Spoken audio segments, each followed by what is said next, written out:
안녕하세요. 경리사당의 강경희입니다. 오늘은 어떤 걸 배우냐면요. 정말 한글 같은데, 우리말 같은데 한자어 같은 경우가 상당히 많아요. 그것들을 몇 부에 나눠서 한번 영상을 올려드릴게요. 오늘은 첫 번째 시간이고요. 우리말 같은데 한자어 같아요. 첫 번째 한번 보시면 우리가 가령 예를 들어서 이렇게 표현할 때 쓰는 말이죠. 가령 한번 예시를 들어서 말한다면 이럴 때 쓰는 한자인데요.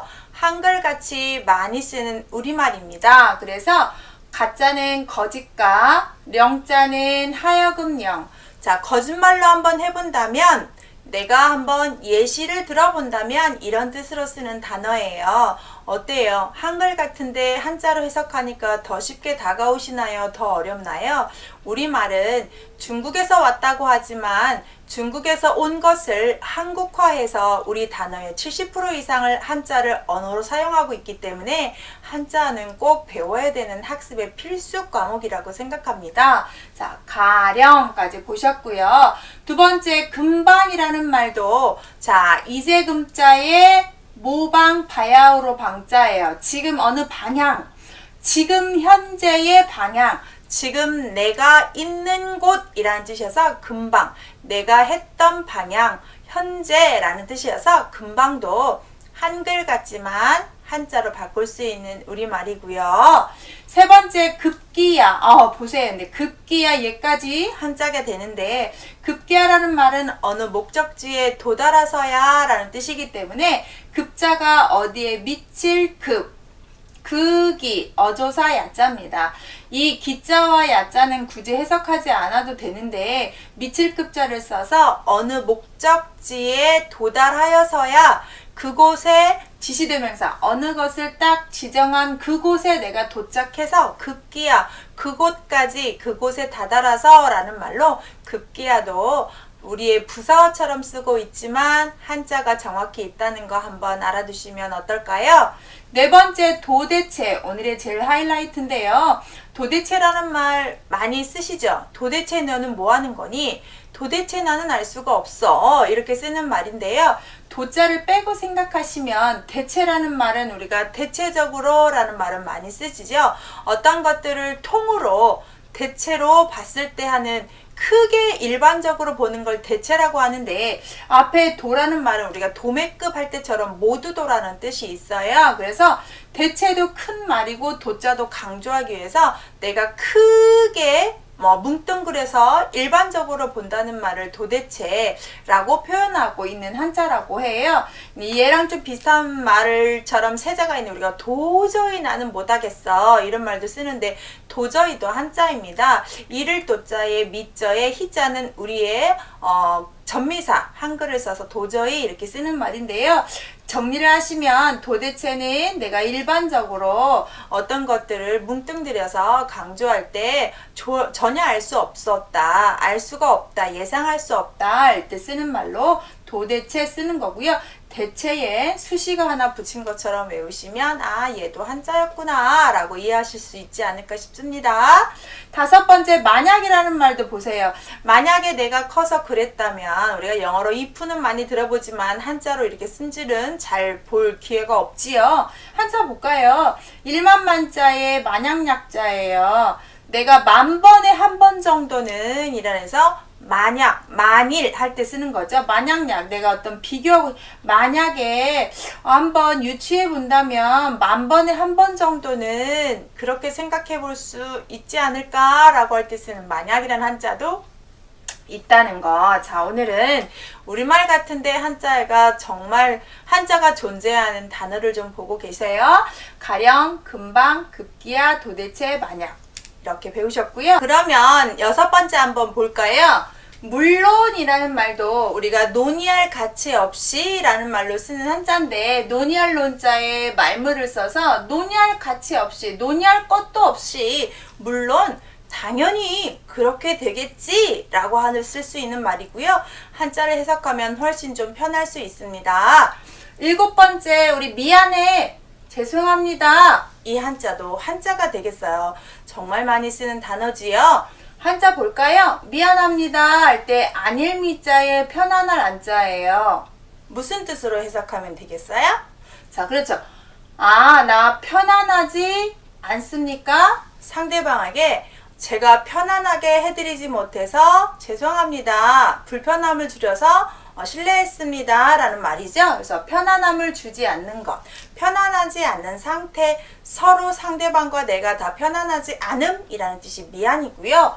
죄송합니다 할 때도 죄예요. 허물죄자에서 죄인을 상징하는 말에 송자는 두려워할 송자예요. 마음을 묶어놓다 라고 해서 마음이 묶여있다. 누구처럼? 죄인처럼 해서 죄인처럼 내가 한없이 마음이 두려워지고 작아지는 것을 죄송이라고 하죠. 굳이 비교하자면 미안합니다, 죄송합니다 해서 어떤 게 더 상대방에게 잘못한 것 같나요? 그쵸? 죄송하다는 표현은 내가 많이 상대방을 난처하게 했을 때 쓰는 말이겠죠. 자, 8번째 병신 어디서 들어봤죠? 자, 욕설이에요. 욕설도 산자어가 상당히 많은데요. 오늘 보시면 병병자에 몸신을 써서 병신이라고 하면 병든 몸, 바르고 건강하고 정상인이 아닌 사람을 우리가 욕할 때 병신이라고 하는데, 이게 욕설로 쓸 때는 분명히 정상적인 사람인데 병신이라 표현하면 아픈 사람 취급을 하는 거잖아요. 그래서 듣기에 아주 거북하고 상대방을 화나게 하는 말이지요. 자, 욕설도 한자라는 거 봤네요. 9번째 양말. 여러분 다 양발 신고 계시죠? 양발이 아니라 양말이 표준화가 되겠고, 이 양자가 큰 바다 양이지만 바다를 건너가서 나오는 서양이라는 뜻이어서 서양양자가 뜻이 돼요. 그래서 서양양에 말자는 버선말이라는 한자예요. 앞에 있는 한자는 오드가 되고요. 뒤에 있는 한자는 업신여길 멸자인데 멸자가 말 발음을 해주고, 앞에 있는 오드가 우리의 옷감을 상징하는 한자여서 서양 양말이라는 뜻, 서양 버선이라는 말이 양말이 되겠습니다. 그래서 서양, 우리는 원래 동양에서는 한복 입으면 버선을 신잖아요. 그래서 버선인데 서양식 버선은 양말해서 양말도 한자가 되겠습니다. 어때요? 오늘 배우신 거 보시면 정말 저게 한자였어? 라는 말이 많이 저절로 나오는 단어들이 많지요. 제가 종종 여러분 생활에 이런 것도 한자네 라고 이해하실 수 있고 쉽게 응용할 수 있고 일상생활에서 부드럽게 언어 생활할 수 있도록 도와주면서 도움되는 영상 몇 개 더 올릴게요. 자, 오늘은 첫 번째 시간이었고요. 마지막에 이 문제들을 한글만 쓰고 여러분이 한번 한자로 써보는 연습을 한다면 급수 시험에 이런 것들이 좀 쓰기 시험이 나와요. 그래서 의외로 어렵고 잘 써지지 않은 단어들이니까 영상 마지막까지 한번 봐주세요. 다음 시간에 더 좋은 영상으로 올게요. 좋아요, 구독 눌러주세요. 수고하셨습니다.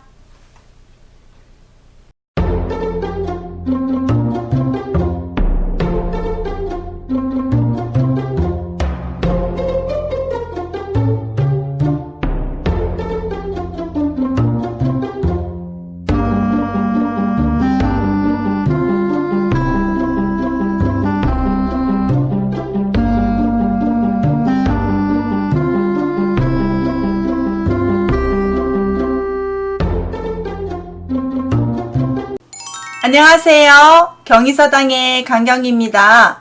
오늘은 우리말에 대해서 한번 알아보겠는데요. 우리말 같은데 한자어로 다 이루어진 단어들을 몇 개 보겠습니다. 두 번째 시간이에요. 첫 번째 우리가 부득이하게 라는 말을 쓰죠. 부득이라는 말, 안입을 얻을 듯 이미이라고 해서 부득이, 얻지 않았다면 내가 지금 그렇게 할 수 없는 상황, 부득이하게 할 수 없지만 어쩔 수 없이 이미 시작한 일. 그래서 한자 보시면 부득, 내가 얻지 못한 상태지만 상황이 안 되는 거지만 이미 벌써 시작해버린 일이라고 해서 부득이하게, 정말 못할 일이지만 어쩔 수 없이 할 때 우리가 부득이라는 말 한자가 되겠습니다. 두 번째 시방이라는 말을 보시는데 우리가 금방, 지금, 방금 다 한자고요. 지금 이때 바로 한다라고 해서 때 시자와 방자는 방향방, 바야흐로 방자예요. 그래서 내가 지금 현재 상황에서 바로 한다는 표현에서 시방이라는 말도 사투리 같지만 우리 한자어가 되겠습니다. 세 번째, 심지어라는 말도 우리 조사처럼 많이 쓰는데 심지어 그 사람까지 그랬단 말이야 라고 표현하는 것처럼 내가 믿었는데 정말 깊숙하게 그 지경까지 되었나 라는 말할 때 쓰는 것처럼 심할 심, 이를지, 어조사, 어자예요. 어조사라고 표현한 한자들은 해석을 하지 않습니다. 그냥 그대로 두시면 되고요. 여기서 심할 심, 이를지, 심하게, 깊게, 정말 거기까지 이르렀단 거야 라고 해서 생각한 것보다 많이 진전된 걸 우리가 심지어라고 표현을 하고 있다고 합니다. 네 번째, 어차피가 있는데요. 어자도 해석하지 않고요. 이것차, 저피라고 해서 이것과 저것 사이에서 된 상황, 내가 갈등하는 상황에서 선택의 여지가 혼란스러울 때 이렇게 된 상황이야 뭐 어떻게 하겠어 라는 표현처럼 어차피 이거냐 저거냐라고 할 때 어차피 이렇게 된 거, 이것저것 선택에 곤란한 상황에 난처한 상황이 된 것 할 때 쓰죠. 어차피 이것과 저것 사이라는 뜻이라고 합니다. 다섯 번째, 역시라는 말 또역, 오를시, 이것 시자예요. 저번과 똑같은 상황이 그대로 될 때 내가 예상했던 거와 똑같이 되면 우리가 뭐라고 해요? 역시 내가 혹시나 했더니 정말 옛날처럼 똑같이 돼버렸네 라고 할 때처럼 옛날과 같은 것이 반복할 때 역시라고 할 때 이렇게 쓴다고 합니다. 다 우리가 조사처럼 쓰는 우리말이지만 한자로 이루어지고 한자로 해석하면 약간 쉽게 되는 것을 좀 보실 수 있을 거예요. 여섯 번째 보시면 우리가 연병이라고 하는데 어디서 많이 듣나요? 맞아요. 욕에서 많이 들어요. 우리가 연병이라고 할 때 물들일 염자와 병병자를 써서 물들이는 병이니까 전염병을 상징하는 얘긴데 이 연병이라는 장티푸스라는 병명을 우리가 연병이라고 했다고 합니다. 그래서 고열로 땀이 나고 이런 병이 되고 2, 3주 잠복기가 있어서 우리가 많이 힘들어하는 병인데요. 연병이라는 말 전염병이라는 뜻이고요. 이것처럼 사람들에게 나쁜 병을 옮겨준다고 해서 욕설로 연병이라고 하고 뭐 연병 뭐뭐한 놈 이렇게 표현하잖아요. 그래서 연병이라는 말이 욕설처럼 쓰지만 전염병이라는 말이 있고 장티푸스의 원말이기도 하지만 욕설로 사용하고 있지만 한자라는 거 참고하시면 좋겠고요. 일곱 번째 보시면 욕이 있는데요. 우리 욕한다는 말 할 때도 한자 잘 보시면 마디촌이 들어가잖아요. 이렇게 손가락질 하면서 콕콕 찍어서 얘기하는 사람의 마음을 힘들게 하는 가슴에 비수를 꽂는 말들을 다 욕이라고 합니다. 그래서 여기 보시면 손가락질 한다는 모습을 줘서 우리가 욕한다, 욕설한다 할 때 한자도 욕 이라는 한자가 있다는 거. 여덟 번째 보시면 작정하다는 말, 내가 작정 30일 뭘 한다, 작정하다, 요즘 마음을 먹다, 작심을 하다라는 말, 작심과 작정이 비슷한 말인데요. 왠지 뭔가를 더 심도 있게 결정한다는 뜻이어서 지을 작자와 정할 정을 써서 내가 뭔가를 지어서 만들어 놓다 해서 작정이라는 말이 있다고 합니다. 뭔가를 만들다 라고 할 때 쓰는 한자고요. 아홉 번째, 우리가 점심밥을 먹는데 옛날 사람들은 먹는 것이 많지 않기 때문에 지금처럼 간식을 먹고 삼시세끼를 다 먹지 않았다고 해요. 전등불이 없기 때문에 일찍 자서 새벽에 일찍 일어나서 이른 아침을 먹고 일을 계속한 후에 점심은 간단히 먹고 다시 저녁을 먹고 이렇게 했다고 해요. 그래서 점점자의 마음심이니까 마음의 점을 살짝 찍는 정도로 간단하게 먹는 식사가 점심이라고 표현합니다. 그래서 점심도 한자라는 거 한번 참고해서 좀 새롭지요.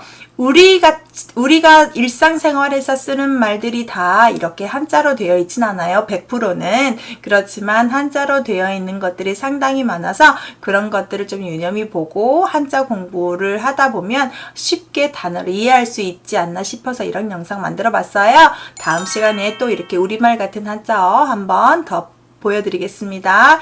이런 거 계속 받고 싶다면 구독 눌러주세요. 감사합니다.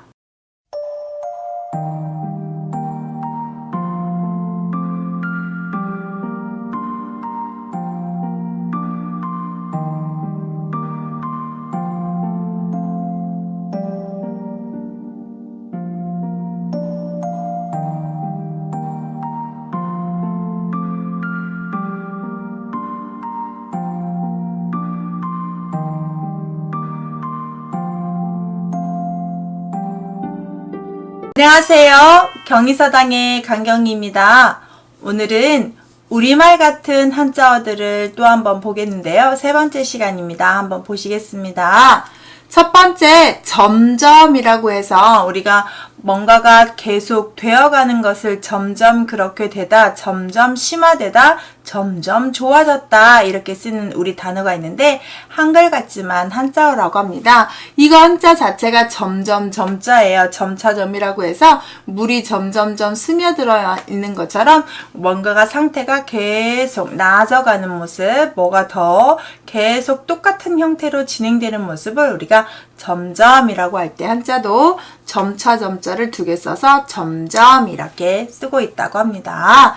두 번째, 좌우간이라는 말, 왼쪽과 왼쪽 좌, 오른 우, 오른 우 해서 사이간에서 왼쪽과 오른 우 사이간이라고 해서 좌우간이라는 말은 왼쪽과 오른쪽 사이라고 하니까 내가 어차피 이런 상황에 놓인 상태, 좌우간에 이렇게 된 상태가 되었으니 이렇게 표현할 때 있잖아요. 그래서 좌우간이란 말도 한자어가 되겠고요. 세 번째, 지금이라는 말, 저번 시간에 시방이라는 말 배웠죠? 지금도 한자여서 다만지자에 이재금을 써서 지금, 다만, 방금 상태를 표현하는 말이 되겠고요. 네 번째, 차차라는 말도 버금차 두 번째 차자예요. 그래서 차차 좋아지겠지. 첫 번째가 아닌 두 번째, 세 번째 더 가다 보면, 순번이 뒤로 가다 보면 나아질 거야 라고 하면서 우리가 차차라는 말은 그 상태가 점점점 뒤로 갈수록 좋아지기를 원하면서 쓰는 말이 되겠습니다. 그래서 버금차, 버금차를 또 연달아서 차차라고 해서 이렇게 쓰는 우리의 단어가 되겠고요. 다섯 번째, 저것 피와 이것 차를 써서 저것과 이것이라고 해서 피차, 우리가 뭐 차일, 피일, 피차 일반 이렇게 뭐 쓸 때 쓰는 말이잖아요. 그래서 저것과 이것, 너와 내가 라는 말을 우리가 피차 이렇게 된 이상이라고 쓸 때 쓰는 단어가 되겠습니다. 여섯 번째, 하여간이라는 말도 어찌하, 같을려, 사이간이라고 해서 어떻게 그렇게 된 사이인 게 하여간 내가 이런 상황까지 어찌 해서 이런 상태가 되었던 것, 그래서 하여간이라는 말 우리가 쓰는 말로 쓰겠고요. 일곱 번째, 하필이라면 어찌 하자에 반드시 피를 써서 똑같이 어떤 이런 상황에서 꼭 반드시 그것을 선택해야 되냐, 많은 경우의 수에서도 그것을 선택해야만 될 때 우리가 하필이면 그 사람이니, 하필이면 그걸 선택했니? 라고 해서 많은 경우의 수에서 내가 선택한 거에 대한 지목이 정확하게 들어갈 때 쓰는 말이 되겠지요. 여덟 번째, 혹시라는 말, 저번 시간에는 역시를 배웠어요. 앞에 했던 거와 똑같은 상황이 똑같이 들리는데 그 상황이 약간 변하지 않을까? 혹 하는 마음에서 우리가 혹시 혹자에 이것이를 써서 혹시라는 말은 내가 지금 있는 상태가 약간 변동이 되기를 바라는 마음에 쓰는 말이 혹시라죠. 그래서 우리가 혹시나 했는데 역시 이렇구나 라는 말도 쓰지요. 마지막 아홉 번째는 바꿀 환자에 창자장을 써서 욕설같이 들리긴 하지만 한자를 직역을 하게 되면 바꿀 환자에 창자장이니까 창자를 바꾸다 라고 해서 우리의 그 대장과 소장이 바뀌다라고 해서 여기에서는 창자장을 마음으로 조금 보시면 돼요. 환장이라는 말은 내 마음이 뒤집히고 아주 안 좋은 상태를 될 때 우리가 환장하겠네 라고 표현하는 것처럼, 예를 들어서 어떤 어미가 자식이 군대 그 전쟁에 갔다가 죽었다면, 그 소식을 들었다면 그 소식을 듣고 환장하지 않은 부모가 있겠어요. 그때처럼 환장이라는 말은 내 마음의 상태가 앞 상태보다 어떤 말을 들었을 때 그 뒤에 완전히 뒤바뀐 상태를 우리가 환장이라고 표현하지요. 그래서 어떤 걸 보면 환장하네 이렇게 표현하는 건 상황이 바뀐 상황, 정말 예상하지 못한 정말 정반대로 됐을 때를 우리가 환장이라고 표현한다고 합니다. 그때 창자가 뒤집히듯이 마음이 바뀌듯이 이렇게 해석하는 단어라고 해요. 자, 오늘도 간단하게 우리말을 이렇게 많이 일상생활에 쓰고 있는데 이것이 한자일까, 한글일까, 우리말일까 좀 궁금해 하시는 부분들이 있다면 한 번씩 검색도 해보시고 찾아보시면 좋겠고요. 제가 이렇게 여러 가지를 써놨으니까 참고하셔서 아, 이렇구나 라고 한번 이해하시는 시간 되셨으면 좋겠습니다. 이런 영상 계속 받고 싶다면 구독 버튼 한번 눌러주세요. 감사합니다.